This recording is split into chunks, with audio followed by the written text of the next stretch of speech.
Welcome to movie brand. നടനായും ഗായകനായും സംവിധായകനായും നിർമ്മാതാവുമായുമെല്ലാം മലയാളികൾക്കേറെ പ്രിയങ്കരനായ താരമാണ് പൃഥ്വിരാജ്.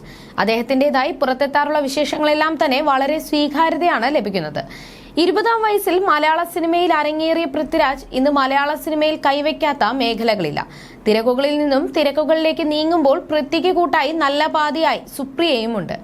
ഭാര്യ, അമ്മ എന്നതിനേക്കാൾ ഉപരി നിർമ്മാതാവായും സുപ്രിയ ശോഭിക്കുന്നുണ്ട്. മോഹൻലാലിനെ നായകനാക്കി ലൂസിഫർ എന്ന ചിത്രം സംവിധാനം ചെയ്തുകൊണ്ടാണ് പൃഥ്വിരാജ് സംവിധാന രംഗത്തേക്ക് കാലെടുത്തു വെച്ചത്. മലയാളത്തിലെ പല റെക്കോർഡുകളും തകർത്തെറിഞ്ഞ മോഹൻലാൽ ചിത്രത്തിന്റെ 2ാം ഭാഗം അണിയറയിൽ ഒരുങ്ങുകയാണ്. അതിന്റെ തിരക്കിലാണ് പൃഥ്വിരാജ്. ഈ വേളയിൽ പൃഥ്വിരാജ് മുൻപ് നൽകിയ അഭിമുഖത്തിൽ പറഞ്ഞ കാര്യങ്ങളാണ് വീണ്ടും വൈറലായി മാറുന്നത്. ലൂസിഫർ ചെയ്യുമ്പോഴുള്ള അനുഭവങ്ങളെക്കുറിച്ചാണ് പൃഥ്വിരാജ് പറയുന്നത്. മോഹൻലാലിനെ കൊണ്ട് ചിലപ്പോഴൊക്കെ 17 ടേക്കുകൾ വരെ താൻ എടുപ്പിച്ചിട്ടുണ്ടെന്നാണ് പൃഥ്വിരാജ് പറഞ്ഞത്. എന്നാൽ അതിലൊന്നും ഒരിക്കൽ പോലും മോഹൻലാൽ നീരസം പ്രകടിപ്പിച്ചിട്ടില്ലെന്നും മറ്റുള്ളവരോട് പോലും സഹകരിക്കാൻ ആവശ്യപ്പെടുകയാണ് ചെയ്തിട്ടുള്ളതെന്നും പൃഥ്വിരാജ് പറഞ്ഞു. ഞാൻ ചില സമയത്ത് ലാലേട്ടനെ കൊണ്ട് 16ഉം 17ഉം ടേക്കുകൾ ചെയ്യിപ്പിച്ചിട്ടുണ്ട്. അതൊന്നും പക്ഷേ ലാലേട്ടന്റെ കുറ്റം കൊണ്ടല്ല കേട്ടോ, മറ്റ് പല കാരണങ്ങൾ കൊണ്ടുമാണ്. അപ്പോഴത്തെ എന്റെ അസിസ്റ്റന്റ് അല്ലെങ്കിൽ എന്റെ കൂടെയുള്ളവർ എന്റെ അടുത്ത് വന്ന് പറയും 17ാമത്തെ ടേക്കായി എന്നൊക്കെ. എന്നാൽ ആ സമയത്തും എന്നെ ഏറ്റവും കൂടുതൽ സപ്പോർട്ട് ചെയ്തിട്ടുള്ളത് ലാലേട്ടനാണ്. എന്റെ നിർമ്മാതാവിനോട് പോലും അദ്ദേഹം പറയും, ആന്റണി അയാൾ മനസ്സിൽ കണ്ടതുപോലെ ചെയ്യട്ടെ എന്ന്. അങ്ങനെ ഏറ്റവും കൂടുതൽ സപ്പോർട്ട് ചെയ്തിട്ടുള്ളത് ലാലേട്ടനാണെന്നാണ് പൃഥ്വിരാജ് പറഞ്ഞത്.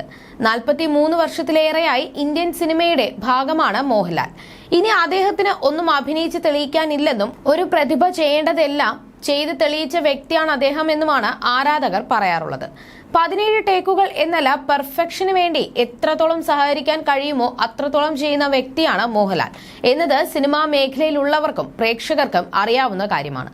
സിനിമാ സെറ്റിൽ ഒരിക്കൽ പോലും അദ്ദേഹം പ്രശ്നങ്ങൾ സൃഷ്ടിച്ചിട്ടില്ല.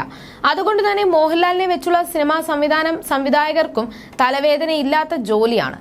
ലൂസിഫറിന് ശേഷം പൃഥ്വിരാജ് സംവിധാനം ചെയ്ത ബ്രോഡാഡിയിലും കേന്ദ്ര കഥാപാത്രങ്ങളിലൊന്ന് മോഹൻലാലായിരുന്നു. അതേസമയം ആടുജീവിതം എന്ന ചിത്രമാണ് പൃഥ്വിരാജിന്റേതായി പുറത്തെത്തിയത്.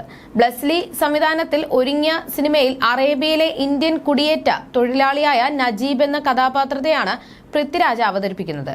നിരൂപക പ്രശംസയും പ്രേക്ഷക പ്രശംസയും കൈവരിച്ച ചിത്രം ആഗോളതലത്തിൽ 150 കോടിക്ക് മുകളിൽ നേടിയിരുന്നു. Amala Paul, Gokul, Jimmy Jean Louis തുടങ്ങിയവരായിരുന്നു കഥാപാത്രങ്ങളെ അവതരിപ്പിച്ചത്. മലയാളത്തിന് പുറമെ തെലുങ്ക്, ഹിന്ദി, തമിഴ്, കന്നഡ ഭാഷകളിലും ചിത്രം പുറത്തിറങ്ങിയിരുന്നു.